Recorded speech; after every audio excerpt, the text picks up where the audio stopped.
I measure my cognitive ability compared to baseline. Over the last years, it dawned on me that probably it would make sense to try to see how my cognitive ability develops over time. Now, since I'm already a full-grown adult and brain development seems to, at least often cited, roughly stop at the age of 25, and then neuroplasticity requires a higher threshold of activation, I therefore probably won't change much in terms of my fulfillment of my genetic potential.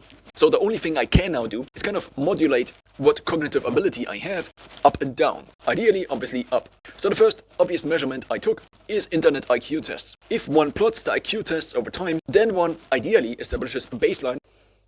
The baseline is always changing because at which point in time is the baseline established? It never is. So the best solution to both take a look at the change as well as have the baseline would be to take at a certain time interval that is rolling, such as the average of all the IQ tests in the last year. But this method of tracking cognitive ability runs into a major flaw, which is that ideally, as IQ tests probably are intended as a measure of peak cognitive ability, are to be done in my best hours of the day. So how many of the best hours of my day within a given year do I want to invest into tracking my cognitive ability? Every hour I invest in this is an hour that is lost. Think of all the students that solve math problems that already have been solved.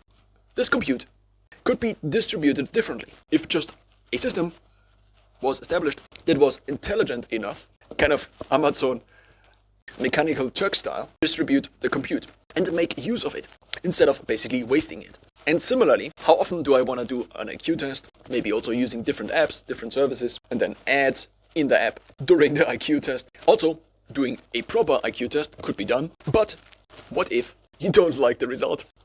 If I would do a proper IQ test, then I would know the result. But if I don't, then I don't. So I cannot tell anybody about the result if I don't do a test, which is the obvious game theoretic dominant strategy. And this might also be,